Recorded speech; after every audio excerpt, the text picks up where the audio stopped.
against Philly, and both teams had a bit of injuries. The injury report kind of loomed large for both teams.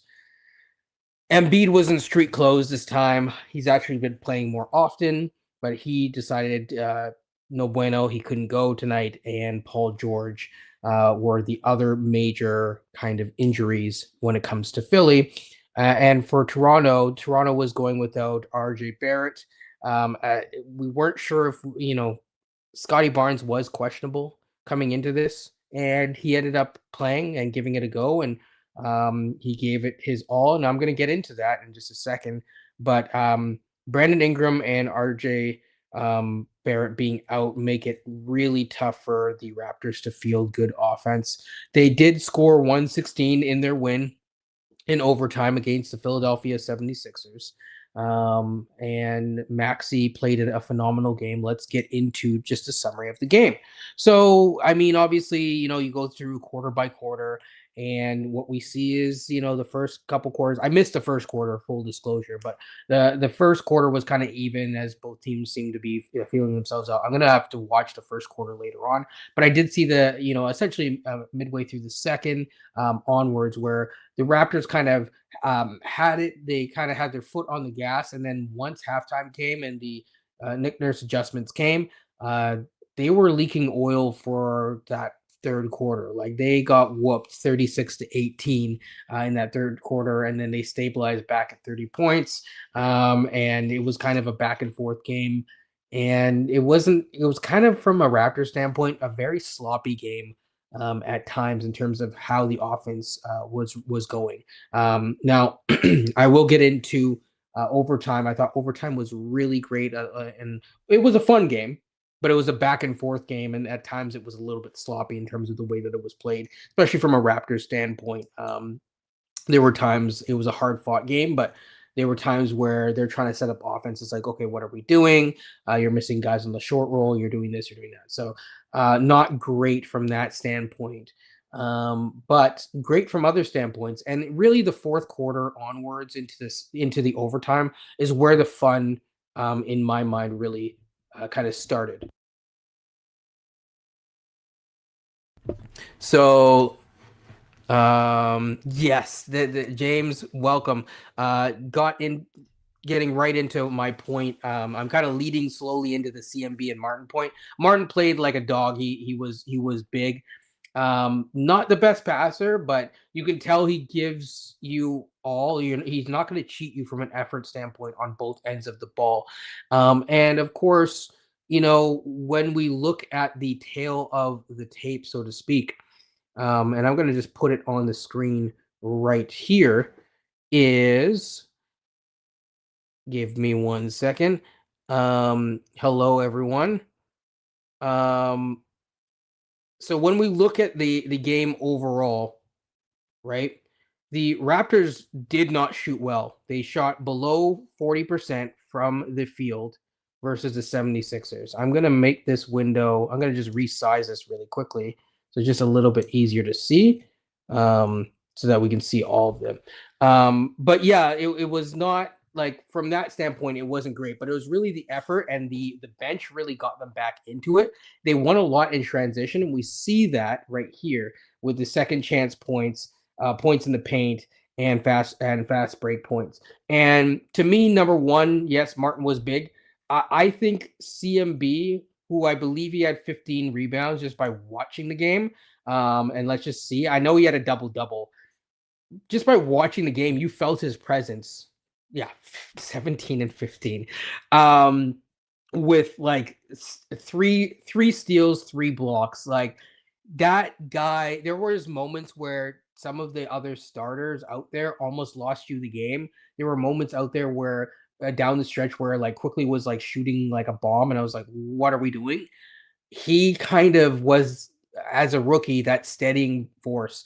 And some of his, especially leading into the overtime, he had certain tip passes that were just so timely, so great. In terms of offense, Scotty was a lot more patient at getting his offense, and I thought that this was a good breakout game for him to really kind of show like, hey, I can try to take over in a game. Obviously, you don't want this every night, all night, but he did a really good job of kind of like, manning the fort, so to speak, and kind of holding things down.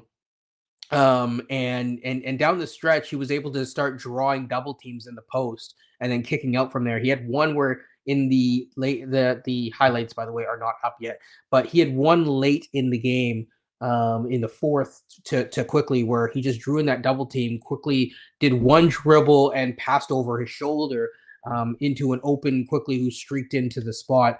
Perfect. That was really good to see. And I thought Darko's rotations down the stretch, really sticking with CMB as a force, was good. I mean, you saw CMB huffing and puffing, but like he said, if I'm not tired, I'm not approaching the game the right way, right? Like this was, maybe not from like Scotty had a really good game getting fouled and whatnot. Shouldn't have had that technical foul near the end. That was really sloppy.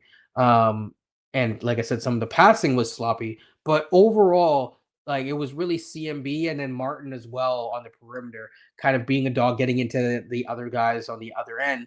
Now I do want to give one shout out real quick, and that is to VJ Edgecombe. He was insane in terms of how fearless he was, and you could see each stride that he would take when he would drive is just very purposeful and very powerful. There's no other way to describe it.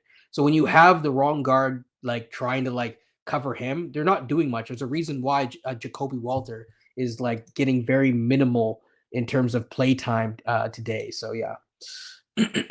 And really, in some ways, seeing some of the guys kind of injured, like an Ingram, gives you a better look at the bench and allows the bench to kind of come together. I think beyond on the shout beyond out here, he made a good point where it's like if the team's going to have long-term sustained success in this season, it has to come from that bench unit. You can't always be asking for more. And this is why I've always said, like, in recent times, like, I'm not sure about trading for a mediocre big if it means that you're going to lose minutes from CMB, even though CMB is not a center. Like, if Darko sees him as a center for whatever reason, just let him, you know, let it ride, man. Like this guy should not be getting less than 20 minutes a night. There's just no question about it. So I'm going to quickly get into some comments, really quick, just as a midway break. So yeah, everyone's saying hi. Um, uh, yes, I agree with this. I mean, there was talk of them getting Goga and trading. I think it was like Ochai and another minimum. I think there's only really one way to get there, and the minimum deal would probably be Mamu. Probably wouldn't be the worst. The thing is that Mamu is useful for stretching the floor, but Mamu can't defend. And it's these we're seeing the limits to Mamo in both a good way and a bad way. If I look at like how he did today, it was a minus 17. So he was like the worst on the team from a box plus minus perspective. He was basically more or less almost a cardio run. You got one rebound or whatever. And like this is where you're like, okay, even with guys like Embiid out, you're seeing the limitations of a guy who's not a center trying to LARP as a center, and who doesn't have um, the ability to really punch up in a meaningful way, especially physically. Like CMB plays physical. Like that he's you don't want to play in center too much because he's going to get injured, but he's a physical player. Like you will feel his presence when you are playing against him. So yeah. Elijah should be Abaji shouldn't be getting minutes, period. Like, I'm sorry, I've been saying this from last year. Like, why is this guy on the team? And it's not a diss against Abaj himself, but on this specific team, with the construction of the team, I don't see a purpose of him getting minutes. He's essentially a mini PJ Tucker. He's a 6'4" guy who they sometimes play as a power forward, which is ridiculous, and other times they play him. He really should be on the guard or perimeter, and his defense kind of slipped this year. He was a little bit more of a 3-and-D player after like almost being out in summer league the year before, and this year it's like we're just seeing the limitation to a guy like Obaji. So I'm cool with just cutting the minutes and giving them to someone else and kind of moving along. Pick up the phone, Bobby. So let's see this. JD, welcome, JD. Fourth quarter and yeah, overtime. Yeah, this was a perfect Barnes game. His position on the court, the way that he took it to the other team. There was some where he was getting fouled, going to the and he just like played it. I mean, he wasn't yamming it down, but like he was playing through the contact rather than fading away. This is what like if you want to be say even a number 2 overall guy, or if you want to do anything in the playoffs, that is the way that you play, right? If if you want to compare, some people are, oh, he could be MVP or all NBA. That is what you need, and you need that every single night. Because then it's like, okay, now again, you know, you can get your offense in a couple different ways and you can build something out from a game standpoint that's a bit more sustainable. All right, more comments. Yes, the future, yeah, there it's one heck of a tandem because I mean Maxi had 38 points today and he's just so speedy, and then when you combine it with a two-way guard like VJ, which anyone who yeah, like anyone who follows Basketball Rewind, and we will get into draft talk, VJ was one of my guys. He was second after Harper, but BJ was one of my guys that I wanted on the Raptors, and he has just been a physical force this year from beginning to end. I saw it and yes, I agree with this. Baylor does not showcase their guards in particular. They ask a lot of their guards in the wrong way. But that's okay. I mean, we saw it a little bit with Keontae George, for example. Slightly different players. Different in terms of how they approach. But yeah, it's they're good. And honestly, I know people were worried about his size. The size is not like an issue with him because he just plays with so much force. So yeah, Mamu he ain't built for this. They don't build him like they used to. No, that's true. That's true. George might be an all-star. Paul George. Oh, Keontae George. Okay, gotcha. Sorry, I was confused for a second. Um, yeah. So yeah, George definitely might be an all-star. So yeah, I mean, this was a really. I'm not planning on making this live too long. Maybe we'll stay for like at max the 20-minute mark, unless someone decides to come on. But overall, really good game. Oubre is Oubre, of course. There were moments where, especially in the overtime, it was a really good back and forth with the two teams kind of going at one another and guys stepping into how they should be stepping into the roles. But really, again, like CMB, the way he kind of took charge in many ways, and even like after he like yammed it down for like, because really they in some ways won heavily on the back of him today. He didn't score the 31 points that Scotty did, but it was like a lot of the little small plays that he got that, especially in the overtime and leading into the fourth quarter, that really kind of like acted as a solidifying force. Because even in the overtime early on, they did not have momentum necessarily, where it's like, okay, this team is definitively going to win. I mean, we saw with how close the game was. It was back and forth. They'd be down. They'd have to fight their way back from, it wouldn't be down by a whole time, but say they'd be down, talking about fourth in the overtime, by about like, two possessions. And so, but they were able to keep it within two possessions with their tenacity. So it was good. It was really good to see. So yeah. Um, yeah, we do get the wrong brother. Now we got the wrong Baylor guard. True. It's true. It's true. I mean, we could have had Keontae. A lot of teams passed on Keontae as well. So yeah, man, Keontae's great.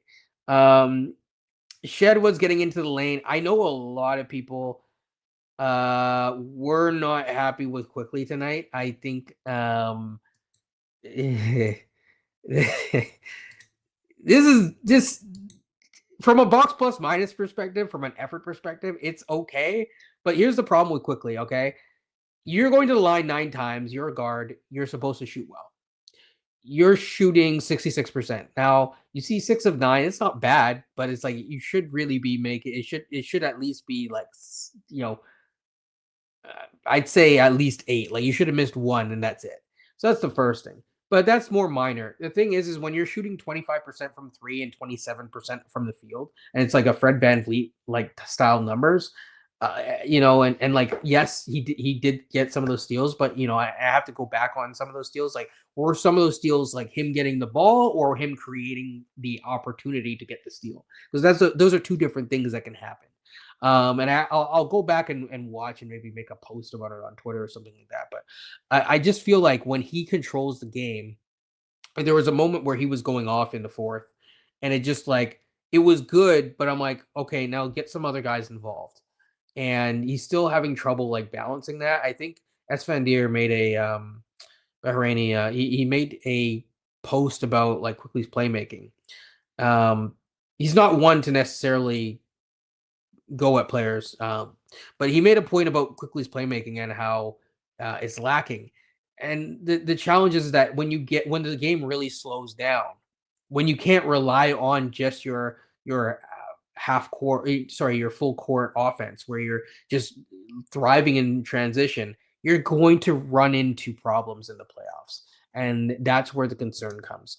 The Raptors are fielding a 28th overall offense on the season, or I think in the past 5 games or 10 games, they are fielding. Sorry, I looked at this earlier. I think the 20th overall offense. Not great. It's better with RJ recently being back, but now he's out. They're going to struggle on offense. Defense has been their calling card, surprisingly, and defense has been their calling card without Pirtle. Now, I'm going to not steal from the longer form content that I'm going to put out tomorrow, so stay tuned for that. As they say in the bottom, like, comment, and subscribe. But the thing is that like I think that it's an interesting point to look at because everyone keeps saying, "Oh, we need a center." I'm not saying we don't need a center. We could use a center. We could use a lot of different things. But the fact that they can field an athletic a team that can play with force, especially behind their rookie who's like just a dog, um, and kind of get away with having a solid overall defense gives you something to kind of hang your hat on and allows you to start building a true identity. Be interesting when Ingram comes back. Okay, so let's get back to these comments. Yeah, IQ sucks, period. Hey, I'm trying to be nice here, man. He has not played up to snuff, though. That is, that I can't put it in any other way. Let's get to these comments. Sorry, it's kind of weird how they organize this with resizing. Okay, so let's see. Okay. This team lacks a guy that can get his own shot, and it gets I mean, Ingram can do it, but Ingram is not doing it at like an elite level. Like it's solid, but Ingram does it in a way where he's gonna have nights where he might go 5 of 15 or 5 of 20. He might empty the clip, kind of like IQ style. But he can still get to the line enough where on a regular basis where it's like he's kind of eking it out, but he's gonna be your best ideally, if Ingram can be your second best guy, either because Scotty could if Scotty outplays him, or if they acquired the right talent. I don't see anyone available right now. But just let's play a hypothetical scenario. Say they got Luka on the team magically. It's not going to happen. But let's say it happened. Your team offensively is significantly better because of what you can take away in terms of responsibilities from the other guys, which would go below in that offensive hierarchy, and hypothetically because of the energy that they can put on the other end. So a guy like Scotty, he might be like a permanent like third option who can punch up to the occasional second option guy when needed, but like the way that he is now unlocked by having another guy who can really kind of do things would be amazing. Now, are you going to get Luka? No, you're not. So I'm going to stop talking about it. I get it. People don't like the IQ contract. Well, especially because like Bobby is the capologist who worked in the team in the NBA front office and worked on the previous CBA. Like yes, you do need his 3-point shooting, but when he shoots 25%, who cares? And when he's not getting involved, like who cares? The thing is, they're not really using him. I mean, they're using him more in an off-ball role, but that is like that's not really why you brought him here. And depending on what's coming in, I mean, I'm willing to take an L short term on the like a little bit of the 3-point shooting if it means that you can have someone actually orchestrate an offense and get other guys involved. Because it's also I'm thinking beyond like this year. You want a point guard or someone who can run an offense who gets guys into spots because it's better for your development. And we've seen that on the 905. Side note, I think Chucky Hepburn recently got injured for the 905, which is tough. They're having a great season down there, though. But again, they've stocked up the cupboards on the guard spot, and we see that come into play. So, yeah. Elijah Martin was 3 of 11, I believe. Not a great shooting night, but again, his presence was felt just by watching the game, ignoring the box score or advanced analytics. Sometimes that's what you need. I think a center should be the number one priority, with a lead guard being number two. Although a lead guard would be a mega deal. I think it's a philosophy thing.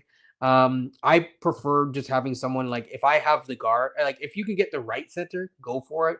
But don't expect without the proper lead guard. I wouldn't expect that person to be able to thrive and be successful. It would take them a lot longer than it would having a lead guard. So that's why I personally want the lead guard first. And to me, it's a guards league. So there's a lot more opportunities to get guards that are better. And potentially, if you get off a bad contract early, um, or if you can somehow get off either Pirtle or IQ, it might be worth it, even if it potentially costs you because it builds that flexibility down the road. But cost is going to be everything. We're not going to get into that right now.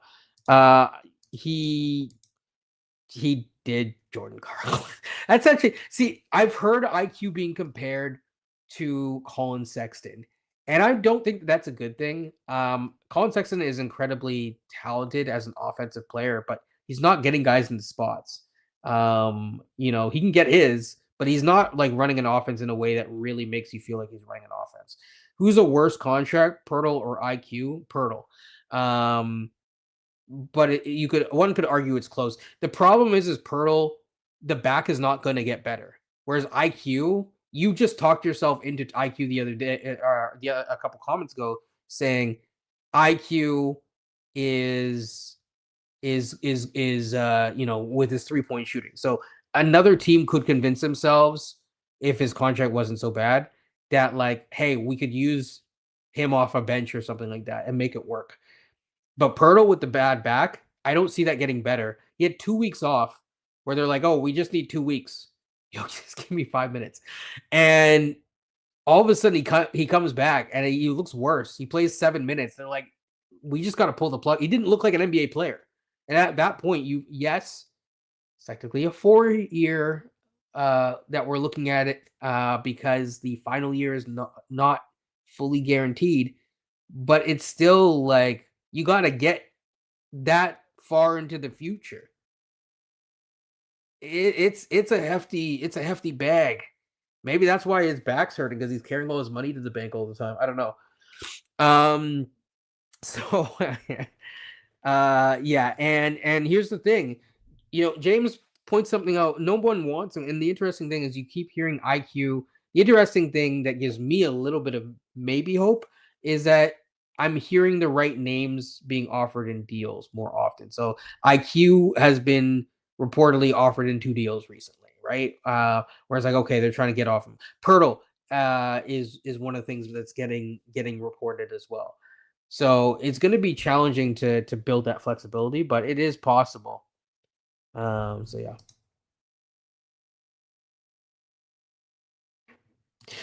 Yeah, but it's not though, right? Like that's the sad thing is that unfortunately backs. I mean, we saw with Larry Bird, and it's not Larry Bird. When the back starts to go, the back it flares up and it will continue to flare up. And it's hard. Backs are really tricky, even just from like a medical standpoint. Backs are very, very tricky, and it's not the easiest thing to kind of get right and to get right on a consistent basis, and be healthy and stuff like that. So I mean, Pirtle would help, but I think to be honest, them him not playing is actually opened the game up for them because it's opened up minutes for CMB in kind of a weird way. I think you don't have to like worry about weird involvement of him in the offense. It forces Scotty to play more in the post, which is what you want. And then it makes it easier for Scotty to thrive in the post. So in some ways, him being out has actually been better for the team, even if you're lacking in that spot. Now, if you could somehow magically again wave the wand and replace him with, I don't know, like Alexander Sarr, like this looks very different. Now you're talking about a team where you're like, can this team really punch up down the road? So yeah, yeah, big guys and backs don't mix. Yeah, for sure. Um,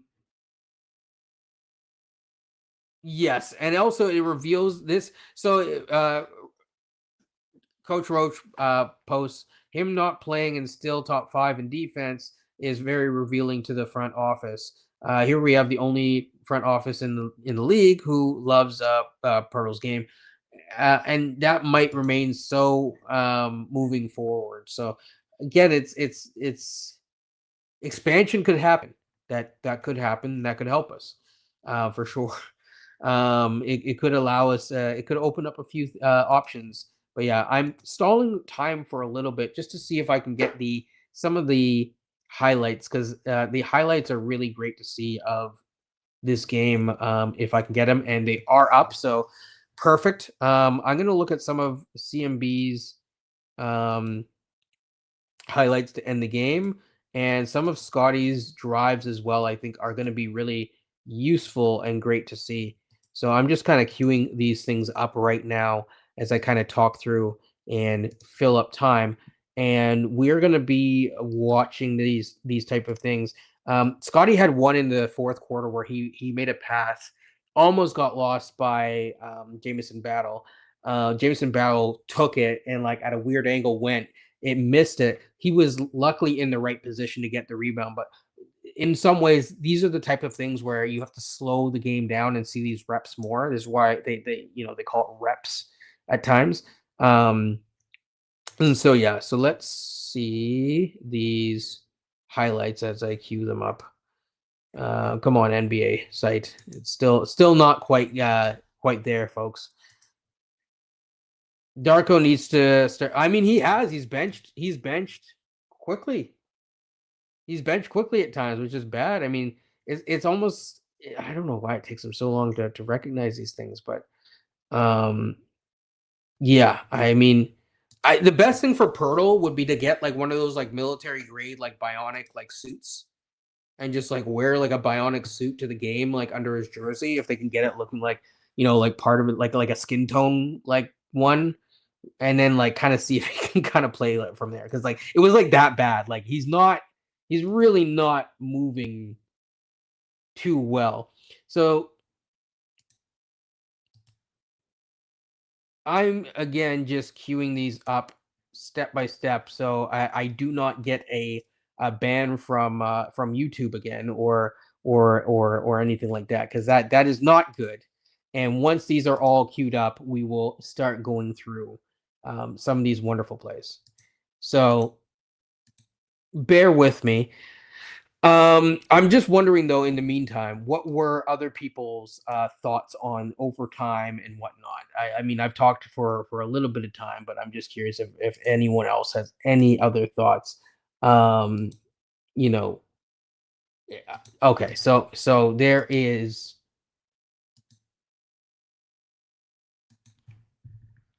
So let's start with this one.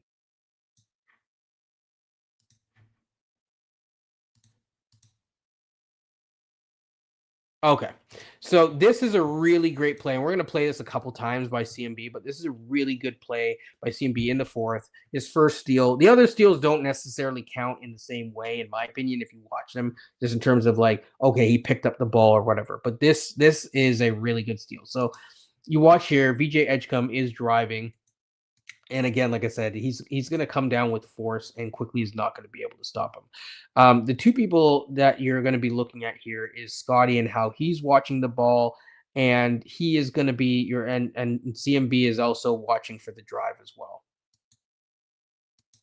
So CMB is there. It looks like he's going for a charge at this point. Now Scotty, the communication here is not great because Scotty technically could get back cut by number 25 on Philly. So that's not really great. But overall, and again, there's another opportunity here as well for this pass, which is what VJ Edgecombe is going to go for. So this is not actually great defense by the overall team, but look right here. This is why I said CMB played a huge role in tonight's game in saving their keister. Boom. He gets his mitts on it. He's watching the ball, and he's very aware of like the fact that this is going to be passed up. I don't know what kind of like IQ at this point. It barely like did anything there. And boom, you have it, and it's going the other way, and now you have possession.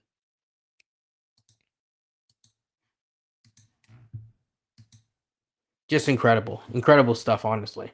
Um, and like again, the 15 rebounds, like the way that he's getting these rebounds, it's not always like over the back or whatever. A lot of times he's like slipping in and then boxing out. It's a lot of positioning stuff. It's a lot of timing stuff. It's a lot of impressive things. And his lead outs in terms of in transition as well to get guys involved. Those have been really great. That's something that hasn't. I mean, we get guys going in transition, but really feeding the ball and pushing the ball out is really important. So I'm gonna get the next one here, and we are about to see this because this was also a really two really good plays back to back.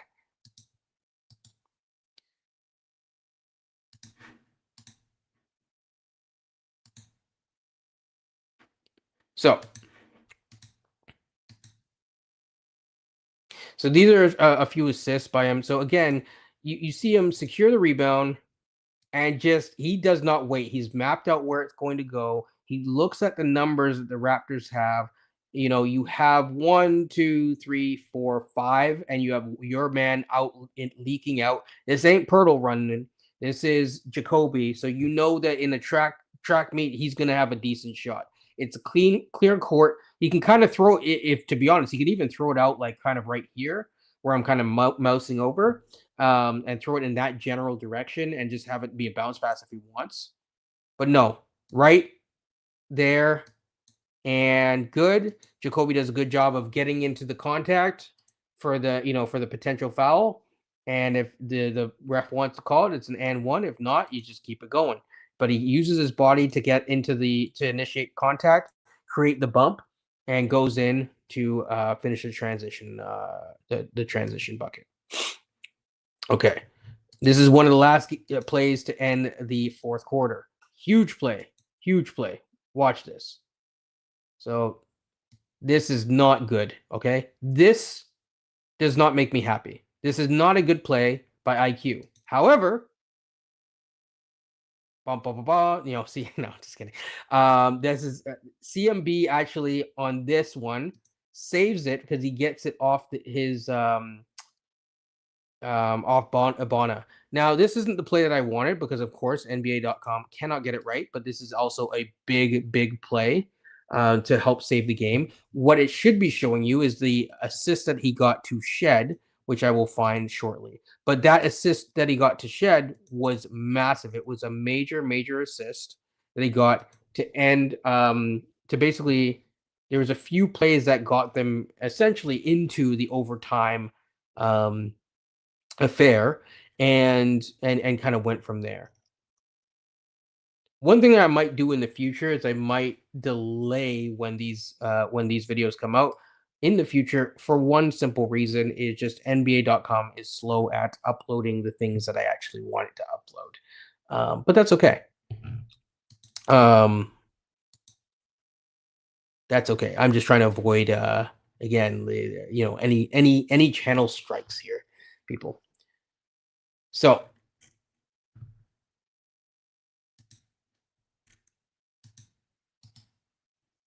I found it, and it took a while, but we got it, folks, and we're back in business. So let's they're still messing it up, so that's okay. Um Point is that there are ways that Shed and CMB brought it through with overtime and beyond. One other thing I was gonna say is CMB in the overtime playing a big role as well.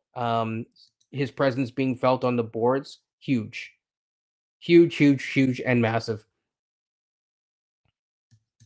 So let's go to Barnes. I think the Barnes plays overall are also, in my opinion, super, super major.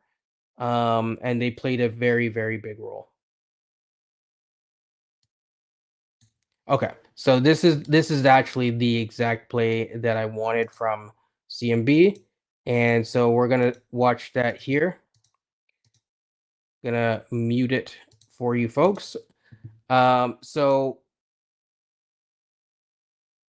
it's like plays like this. So this is where I said, Scotty in the fourth quarter passes it.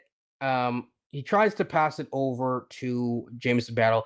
It's the right play. It's a little sloppy.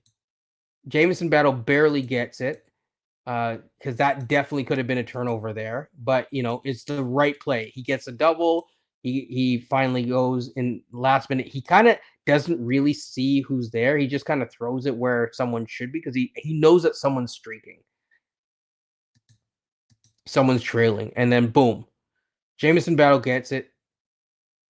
But that's okay. He misses it, and CMB is in prime condition because Andre Drummond left him and is not, even though he's one of the best rebounders in the league, he is not in a prime position. And it's plays like that where you have the awareness and you're kind of still staying with the play.